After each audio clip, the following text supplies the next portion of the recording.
ndabashimire cyane bakunzi ba televiziyo Heritage kuba mudahengeshanya gukurikirana ibiganiro byacu ndabaha n'ikaze mu biganiro ndi umukristo cyo kuno munsi duvize umutumire yitwa Jimmy NDIHOKUBWAYO akaba ari entrepreneur social niwe tuza kuganira dusangiza ibitari bike ku rugendo rwiwe n'ibikorwa ishirahamwe asanzwe arongoye riko rirakora. Jimmy ndakuramutse. Amahoro cyane mwakoze cyane kudutumira niteka cyane kuba turi muri kino kibanza mwakoze cyane. Murakoze namwe. Mbega Jimmy NDIHOKUBWAYO ninde? Jimmy NDIHOKUBWAYO ni umwana wa mbere umuryango w'abana indwi mba mu Kanyosha hama navukiye mu muryango mvuge Jean papa yari umupastori donc navukiye mu muryango ukijijwe nanje mu nyuma nakiraga kiza ubusengera muri Eglise d'Ihoshe mu Buyenzi hama ibindi navyo nkora ndarongoye ishirahamwe Tabitha Community in Action hama kandi hari n'amaprograme atandukanye au niveau regional nagiye mbamwo harimwo nuko ntwara yari alumni Burundi chapter ndetse kandi nkaba nanaheruka kwiga ibijanye n'ivy'ubutunzi kuri Michigan State University muri programme ya Fulbright Half-Day Fellowship Program. Donc un peu domo Jimmy ndaho ndi umukristo nanje. Ya ni ibintu byiza cyane utubwiye kuri Tabitha. Mbega Tabitha Community ni iki bosigura nako kazina ukuntu ishirahamwe ryatanguye? Ego ishirahamwe ryatanguye ari umuhamagaro wo guhamagarira abantu kugira umutima wa Tabitha. Twifuza cyane kubaka in community igizwe n'abantu bafise umutima wa Tabitha. Abo bantu rero bagaca baba bari mu gikorwa. Hariho abantu benshi bafasha, hari abantu benshi bafise umutima wo kwitaho, ariko ugasanga baratatanye, ugasanga ntibari hamwe. Rero umbajije Tabitha Community in Action n'ahantu ni ahantu hari abantu bafise ubuntu. Kenshi turakunda no kubivuga cyane icivugo cyacu n'ubuntu mu bantu, n'abantu batahuye mu muhamagaro wabo. Hama nk'uko benshi mushobora kuba muzi inkuru ya Tabitha canke Dorcas, inkuru yiwe tuyibona mu vyakozwe n'intumwa igice c'icenda ku 36 gushika kuri 40 aho yari umumama. Bibiri bivuga yuko atarafise vyinshi cyane mugabo n'umuntu yari yabonye igikenewe muri community, maze ariyumvira arabona inyishu ashobora gutanga muri ico kibano ciwe, acakora uko inkomezi ziwe zingana, arakoresha ivyo ashoboye, arafasha ubafakazi, hama mu nyuma arapfa nkuko abandi bapfa. Burya kenshi twama tunavyibagira, hari igihe kwisi tubaho umenga tuzohoraho ariko nta uhoraho kenshi. Iyo rero tuvyibagiye niho kenshi utagusanga dukunda no gukora n'amakosa kuko twama twiyumvira kariho turi. Rero Tabitha wewe arakora araheza atazi yuko hariho inyishu, hariho ingaruka canke inyungu muri ivyo bintu, mugabo agakora vy'ukuri afise uwo mutima. Hama rero mu nyuma amaze gupfa niho babantu yafasha bavuga bati no muntu ntashobora kutuva mu ngwagenda uko nyene. Ni message ikomeye cyane aho twifuza kubwira abantu canke kwibutsa abantu yuko iyo ukora iciza no mu kibano uza gusanga uri w'agaciro, uza gusanga uri umunyu aho hantu, uza gusanga uri umuco, kandi n'abantu batandukanye ibikorwa uba uri kurabakorera canke uri kufasha ni ibikorwa bikora ku mitima y'abantu. Atakihari adashobora kwivugira ariko vya bikorwa biramuvugira. Barahamagara Petero araza n'izindi ntumwa, mu nyuma baramusengera, mu nyuma asubira kuba muzima arazuka. Ni umuntu dufatira ko nk'akarorero yazuwe atari kuko Yesu yari yamaze kuduga ico gihe, ariko kubera vya bikorwa vyavuze. Rero hariho inyungu yo gufasha, ari inyungu yo kuba inyishu mu kibano, ari nabwo butumwa muri Tabitha tukunda gutanga, tugira ubuntu hamwe twogira abantu b'abanyabuntu igihugu c'u Burundi cotera imbere cane mu kibano amashengero vyoshobora kwaguka cane bigakura bigasagarara cane. Rero n'umutima wo kutikunda dufise kandi vy'ukuri twifuza kugendera buri munsi. Ni ibintu bikomeye cyane kumva. Mbega mwatanguye ryari?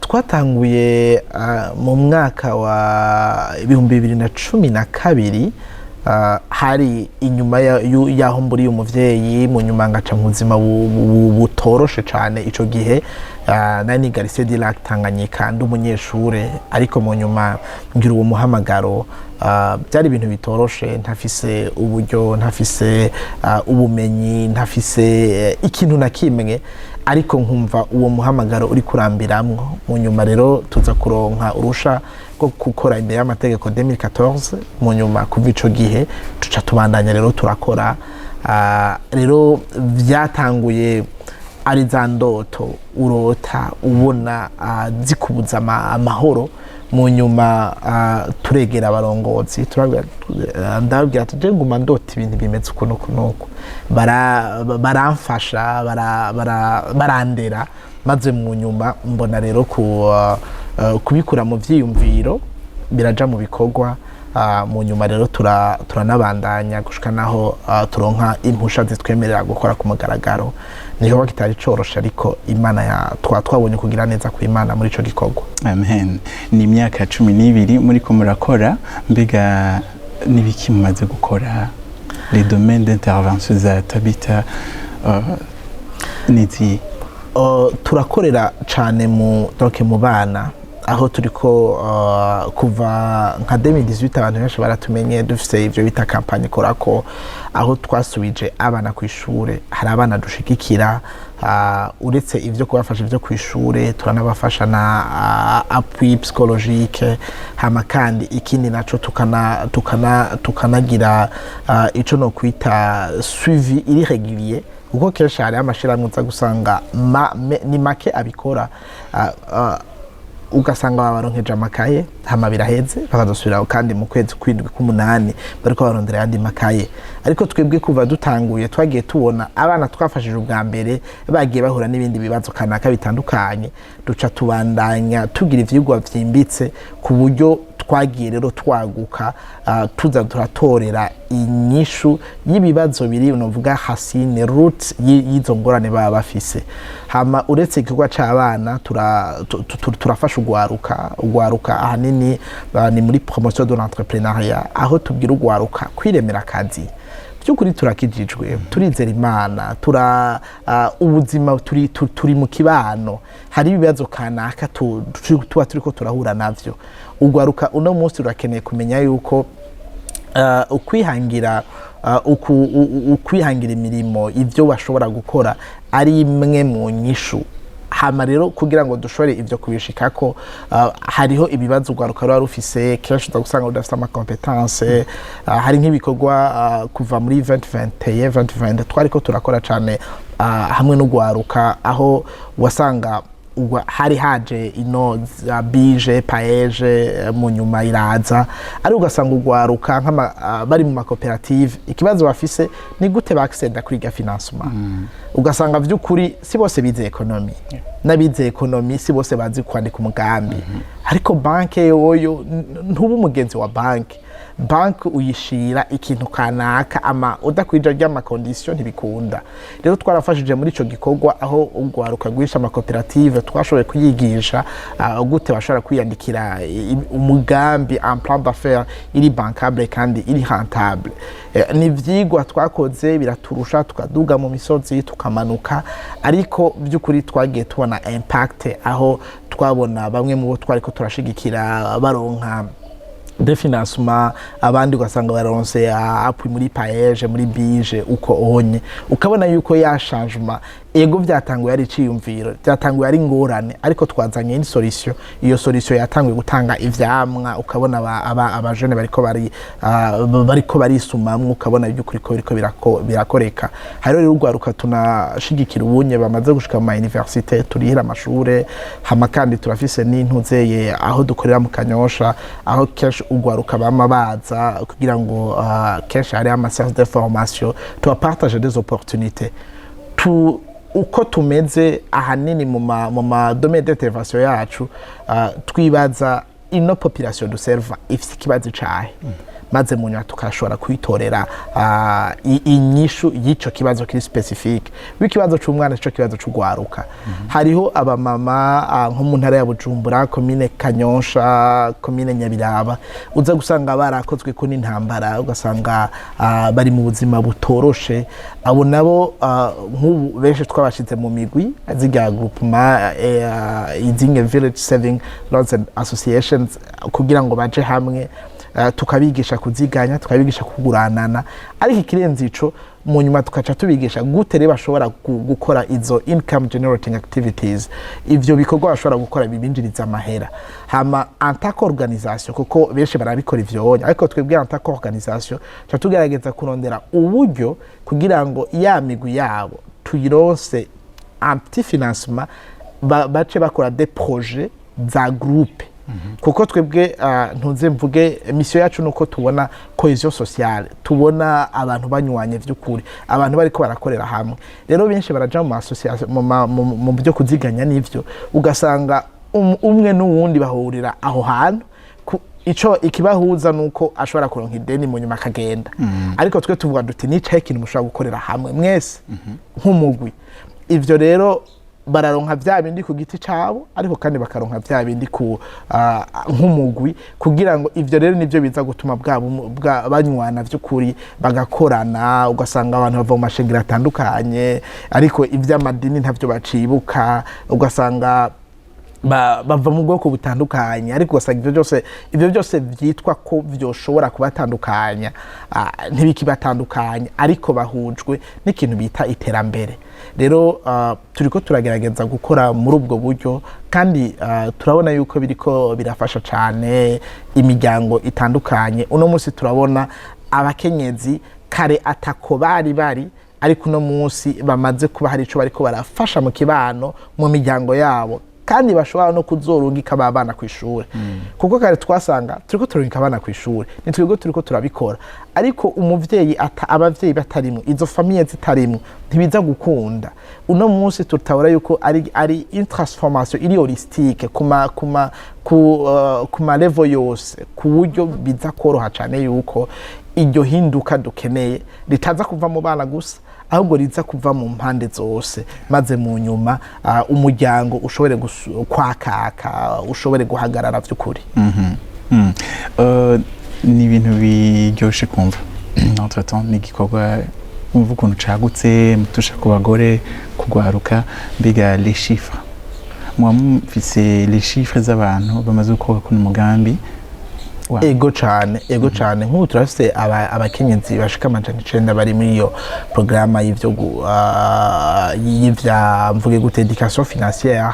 Hama kandi kuri kote y'ugwaruka biratandukanye cyane, kuko nko kuva muri 2021 kuduga twakoranye n'amakoperative ashika 150. Hama aho koperative kanjye usanga irimwe abajene 30-40 uko. Hama rero twaca dukorana n'abarongoye, abo bajene bose ntitwari kuwashobora, twaca dufata babandi barongoye uko. Rero hariho nk'amasansi twaduga ugasanga turiko turashika ruguru tukabasangayo, kuko bo kwideplace bidakunda. Hariho abajene nuvuga ko centre yacu iramaze nko ku mwaka uheze yarakiriye abajene bashika nka plus de 500 bashoboye kuvisita centre yacu, kugira ngo bashobore ko ari ama programme abazanye uko onye, kuko turanaba partage cyane ama opportunité atandukanye uko nabivuze. Hama abana turamaze gushigikira, twatanguye dushigikira abana benshi cyane, aho twashika ku bana bashika nk'igihumbi n'amajana 5. Mugabo mu nyuma tuza gusanga kuva mu mwaka uheze tuvuga duti il faut yuko tudesida duhe scholarship abana. Nk'ubunye twaciye muri iyo programme ya scholarship, twaciye duha abana 100 bonyene. Abo bana 100 bisigura ko tubamenya vyose, tukabakurikirana vy'ukuri. Ahandi kare twarafasha, ugasanga twafashanije n'imiryango, twafashanije n'abandi, mu nyuma abana twasubiza ku ishuri. Mugabo tugera tuvuga duti muri ba bana bose hari ijambo ry'Imana rivuga umubivyi yagiye arabiba. Muri ba bana bose twongera turasubira turagira identification muri ba bandi nyene. Nuwahe mwana aciye ubwenge cyane, umuntu wese usanga afite histoire yiwe, turazanariza zose, maze mu nyuma turakuramwo abo 100 abo uno munsi tuzoshobora mu minsi iza kwita ba ambassadeur, kuko abo bana tubafitiye umugambi munini ya cyane, aho tubabona bariko baradvocatinga ku bibazo vya education, mugabo bavugira abandi bana bagenzi babo.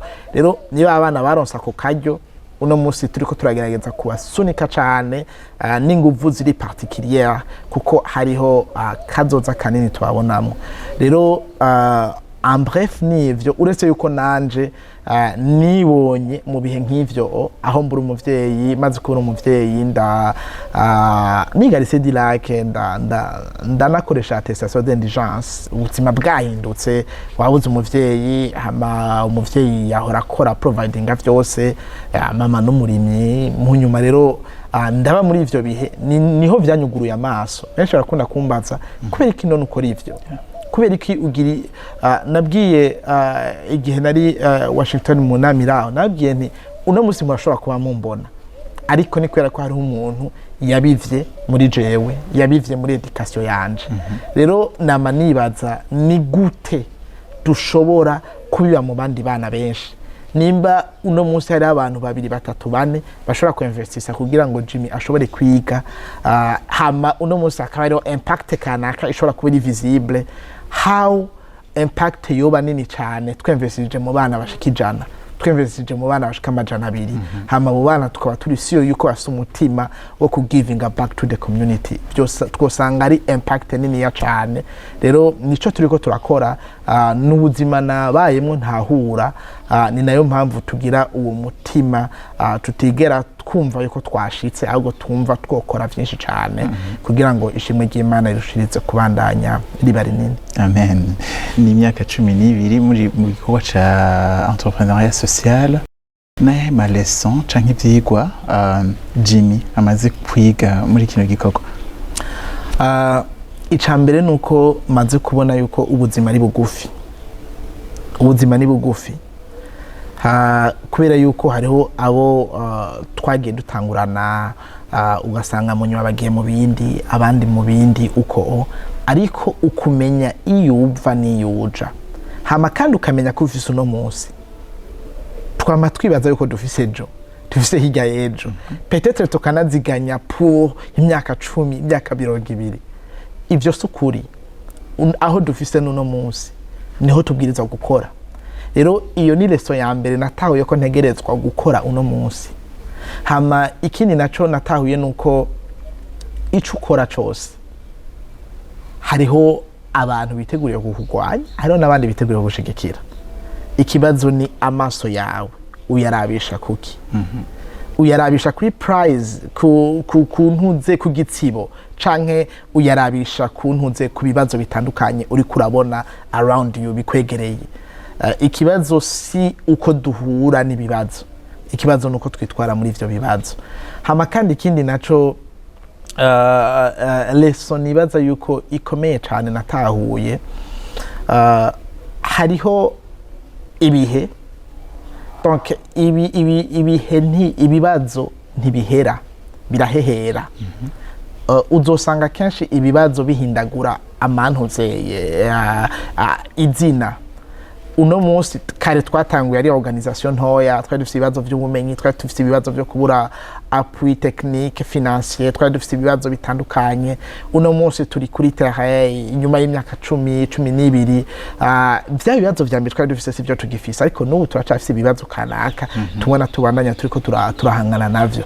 Ariko igisumbico leso ya nyuma nabonye nuko mu gihe Imana ari yaguhamagaye, mu gihe hari gikorwa uri kurakora by'ukuri gikora ku mutima w'Imana, Imana izokwama ikurungikira umufasha. Ntaco bitwaye ko atavyo ufise umuntu ufise uno munsi, ariko ejo canke hirya ejo uko wa avance niko ugumubona inzira iboneka. Uwo kubwira yuko jewe uno munsi ndiko ndaraba au niveau personnel aho ngeze ntavyo narinzi. Ni benshi bandekuraje bakambwira ati no uhejeje economy 2017 deuxième promotion ya bac muri kaminuza y'u Burundi. Ambwira no hari ama banke, hariho OBR, hariho BRB, hariho ibi, raba gerageza kora pour ton raba ukungene ushobora gukora kugira ngo nawe ubu umuntu. Ariko nafise wa muhamagaro. Ibaza ivyo bintu byose sinshobore ku applying akazi, sinshobore kurondera akazi, ariko nkamubana ngo ndahamagagwa gukorera community. Mu nyuma ndagenda ndafata iyo risk, mbwe uracari muto ntibikunda ibiki peut-être niyo waronka amahera ukaduga uzoshobora gufasha abantu. Nahuye n'abatama benshi bafise amahogre y'ibyo batashoboye gukora. Nabwiye nti mumbabarire sinkene kuzofa afise nicuza ngiyo menya God will provide, Imana izo providing ibyo dukeneye byose. Mu nyuma ndabandanya bitagaragara, ndakora, dutangura turi mu kirere, mu nyuma turagira biro, mu nyuma turabandanya gushika uno munsi. Rero en bref ni Imana gusa nabonye muri ivyo bihe byose. Hama kandi sintinya gutangura. Petero ari muri bijya bwato, Yesu aramubwira ati ingo. Petero yavuze ngo nimba ari wewe mpamagara jewe nze. Donc Petero arano majambo aramfasha cyane kubera ko muri bijya bwato hari abigishwa 12. Petero wenye niwe yahagurutse aratambuka agendera ku mazi. Ibaze iyo bajya bigishwa bose bavuga bati no Yesu natwe turaje. Cyari kubikirori ciza peut-être bari no kugira amatazirano bari hejuru y'amazi bakaronka iyo opportunity, ariko ironka Petero wenyene. Rero toujours ukabubonye ikibazo kanaka kiri ngaho onye, ukaba wumva ari ikintu Imana iraguhamagarira gukora, c'est une opportunité yo kugira ngo ushobore guca ukora, hama mu nyuma ejo higa ejo ntubuzi ushobora gufasha uri kurahindura. Wibaze iyo nk'ubu mvuga ngo ejo nzobikora mu myaka 5 mu myaka 10, reka manze nje gukora muri banke, reka manje gukora hana hariya, hama mu manzo garuka ndabikore. Kandi ego vyobaye mugabo uno munsi abana bariko bariga, abana twatangiye dufasha uno musageze mu university, impact turiko turakrea ubunye vyobaye bimeze gute. I'm happy yuko nashoboye kwita umuhamagaro, hama mu nyuma nkemera nkavuga nti Imana yonyene nizotuma bikunda byose. Mu nyuma ndabandanya ntera intambuko. Rero twama twiyumvira gutangura dufise byose. Oyaye Imana ikeneye kwizera kwacu.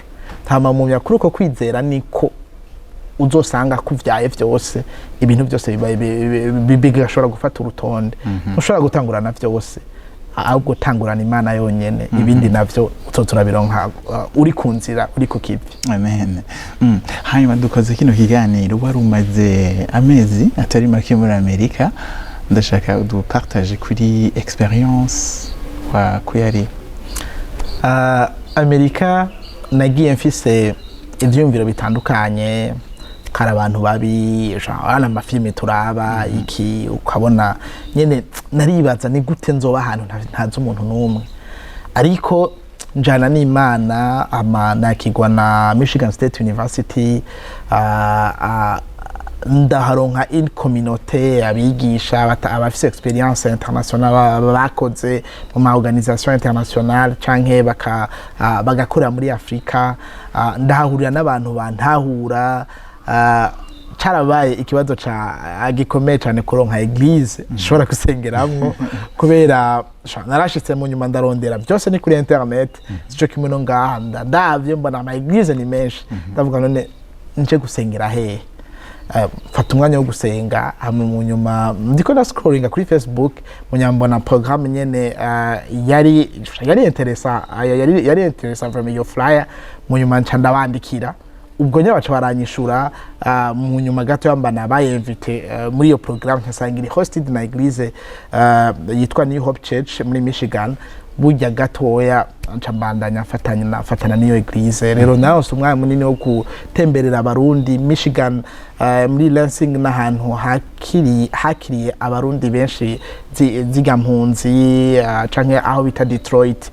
Michigan ni leta by'ukuri igize ifise impunzi nyinshi aho naho sakanya ho connectinga nabo hama igikomeye tari canjanye nashoboye kubandanya ibijanye by'ubutunzi nariko ndiga ama mu nyuma ndanaronka karyo ko gukora muri organisation yitwa Lansing Economic Area Partnership ni agence de développement économique hama ndashobora gucontribuer bari bakeneye umuntu afise iyindi experience iyindi mbono maze mu nyuma biragenda neza cyane baranongeza n'ikiringo canje aho ikiringo canje cari kuba caheze muri juin mu nyuma cyangwa ati twacagukeneye juin gushika muri octobre byo byose ndabikora naronse des opportunités zo kuvoyager mugabe igisumbico narashoboye kuronka karyo ko kuvuga ibikorwa dukora ko kuvuga uko igihugu kimeze besha abazungu babazi uravye uza gusanga bavuga uburundi burakenye ibinabire bya bindi tubona kuri internet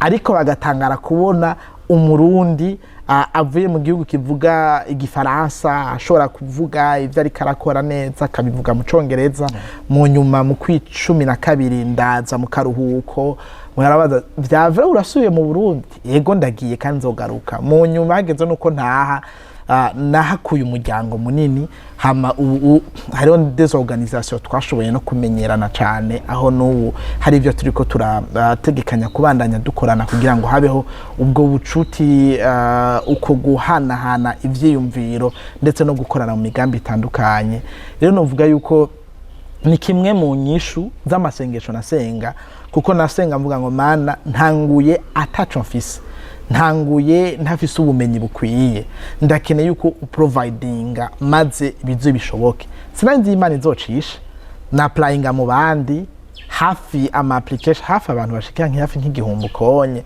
ni programme bara applyinga mu nyuma ambassade ya Amerika hano igaselectiona bake mu nyuma bikaja Washington bagaselectiona mu nyuma bagasubira kandi bagaselectiona twawe n'abantu bavuga bati ni twebwe twakoze ku application yanyu tubaha amanota tugira iki ari ugasanga nyene imana irakugiriye ubuntu ubaye umwe wenyene ushoboye kugenda hagati y'abantu hafi igihumbi ukisanga uhuye n'abandi bantu bafise ivyiyumviro bitandukanye bariko barakora mu bihugu byabo bitandukanye hama ukabona Jean iyo inspiration yo kubona hariya bariko bakora uko hariya bariko bakora uko hariya bariko bakora uko ukumva rero iyo ngoga yuko ushobora kugaruka maze nawe ugashobora kubandanya ukora uteranya bya bindi waruzi na bya bindi wiga maze ukabiteranya byose kugira ngo igikorwa kibandanye kibaciza cyane rero nibihe byiza nagize aho kandi mugabo n'ikindi gitangaje nico no kwita fun fact nuko no muri Amerika hari abakene hari abantu bararamwe barabara kibaza uti none bwa wundi n'uyu n'umunyamerika arafise akabiri ka Amerika aho usanga twese turota kuja muri Amerika ego nivyo hari ababa bafise mwe nizo ndoto mugabo ukabona by'ukuri yuko nabo nyene hari abafise ubuzima bugoye uko onye rero kenshi maze igihe ndiko nabwira ugaruka ni ukaba hari icyo Imana yaguhaye hari umuhamagaro ufise Amerika arashobora kuzojayo ivyo ni ibintu bisanzwe nabonye utamenye igihe ariko kandi wame wibuka ikintu kimwe ejo canke higayejo umunsi ufise wo gukora no munsi kora hama ivyo bindi vyose bizizana nashoboye kuronka ubwo bumenyi kwera ko nari ku kivi hama mu ndavuga nti ndiko ndakora ibi nibi hamwe jewe mwompitamwo ibi bintu nogenda nkiga ibijanye by'ubutunzi nkakora ibi nabiye nkaronka ubumenyi butandukanye mu nyuma nkagaruka no munsi uko nagiye siko nagarutse hariho ubundi bumenyi, hariho ibindi bintu mbona yuko ntegerezwa kuryohora mu maprogaramu. Ivyo rero ni bimwe muri vyinshi noba narakuyeyo, aho mvuga ngo nabonye Imana yari opportunité yo kwiga, yari opportunité yo kwaguka, yo gukura, aho uno munsi niteguriye namaze gutangura deja ibikorwa ubunye equipe ndiko mbandanya ndayipartage hama kandi avec l'internet vyaroroha cyane ko tubandanya mbandanya nkoca wibaze in absence ya mezi 18 urongoye ino organisation vyari risky ukuntu wone umenga ibintu byose bigiye kugwa, ariko toujours nta muntu ahoraho. Ni kwama wiyumvira mu gihe uri mu bintu, mu gihe urongoye abantu yuko ejo uzoshobora kuvaho abandi ariko ibintu bikabandanya. Nuko twiga rero kubaka des organisations zishobora kuba strong ku buryo n'igihe umurongozi atahari n'abandi bantu babandanye. Rero I'm proud of my team yashoboye kubandanya ibikorwa tukavugana, maze mu nyuma uno munsi nkagaruka nsanga ibikorwa bibandanya. Rero ni niyo nyigisho novuga ko nakuyeyo nuno munsi aho mbandanya nashoboye no kugira intunzeye kuvugira mvuge gucreate des opportunités no kubandi bajene, aho nibaza yuko vuba cyane Michigan State University ishobora gukorana na kaminuza y'u Burundi ndetse n'izindi opportunité zishobora kuvukira muri uwo mugende, aho nahashitse iyo partenariat idahari, ariko mu nyuma ibiganiro bigatangura. Nshimira yaba kaminuza y'u Burundi abarongozi baba babaye open kuri ivyo, maze mu nyuma ibiganiro biratangura biraba ibisinywa birasinywa kugira ngo turabe yuko ejo canke hirya yejo hoshobora kubaho abandi barundi baca muri iyo nzira, maze bikagenda neza. Rero en bref nari nagiye nyene ngiye muri ivyo bikorwa, mugabo kandi ubanza rumwe rumarazibiri cyane guys. Sinico gusa twarabonye ko ambassade ya Leta Zunze Ubumwe za Amerika mu Burundi bagurekonesheje.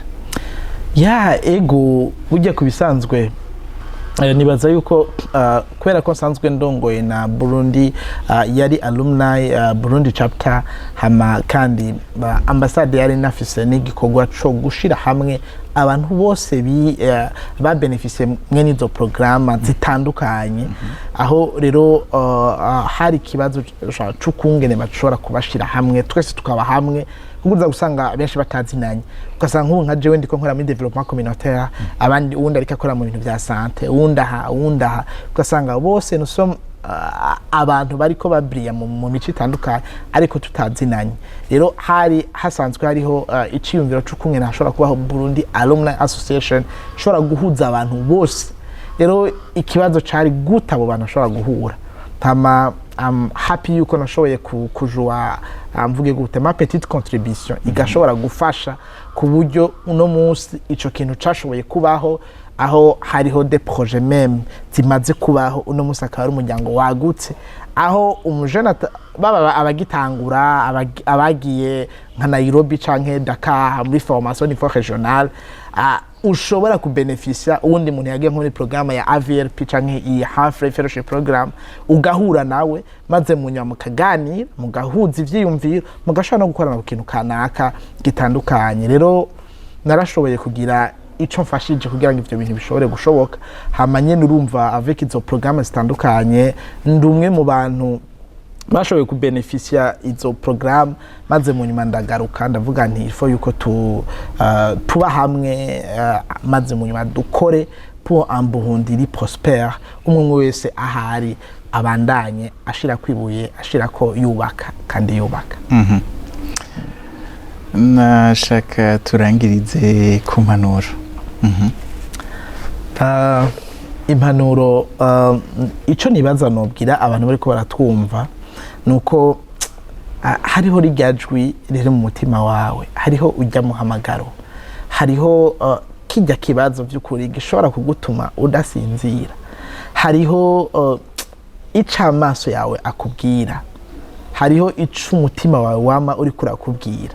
Niyo domaine nyene tsinda ubwoba, umva iryo jwi riko riguhamagara gukorera muri iyo domaine kanaka.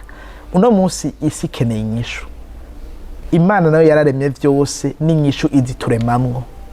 ni ahawe ni ahanje ho kumva uwo muhamagaro, kuko aho nyene hari umuhamagaro niho wewe ushobora kwexela, niho wewe ushobora gutandukana n'abandi. Ntushobora gukora ibintu kubera yuko Bonaventure ariko arabikora, ariko mu gihe ntafise umuhamagaro nk'uwiwawe sinshobora kurama. Rero aho nyene niho Imana iguhamagarira, kora, ntiwiteho yuko ata bintu ufise, ntiwiteho ko ata buryo, ntiwiteho ko ata support.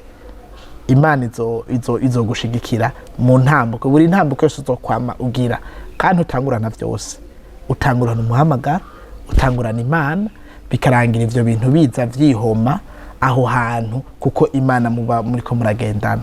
Rero nico numva novuga hama ku mashengero vy'ukuri abandanya rere. Uno musi turarota dukeneye abarongozi bashobora kurera impano, bashobora kurera ugwaruka, bashobora gishobora kuba ikibanza co gukuriramwo. Ico ni ikintu gikomeye cyane, kuko nimba twifuza ihinduka ku bantu bakijijwe, ku bakristo, babwiza ko bafise un environnement imeze neza, iri favorable ku buryo bashobora kwaguka. Ico naco ni igikorwa c'amashengero, ni igikorwa ca buri muntu wese c'abungere, haba muri Sunday school kuduga, izo mpano zitandukanye tubandanye tuzireme. Ni wo muco w'isi, ni wo munyu w'isi, niyo nyishu y'ibibazo biri ngaha ku isi binyegejwe muri abo bantu nyene. Nitwashobora kubarera, bizoshoboka yuko ejo hinduka turibona, ejo kwa gusayangana dushobora kukubona, maze mu nyuma tugataha by'ukuri twarashoboye kubaho neza, twarashoboye gushikana benshi kuri Kristo. Ndagushimire cyane kuba waduhaye no mwanya. Mwakoze cyane niteka. Merci. Namwe ndabashimire kuba mwakwirikiranye kino kiganiro kuva mu ntango gushika mu mpera. Reka nibaza ko mwize ibitari bike hamwe n'umutumire wacu. Ikiganiro cy'uno munsi tukirangirize ngaha, duhana isango mu kindi kiganiro n'undi mutumire. Imana ibahezagire.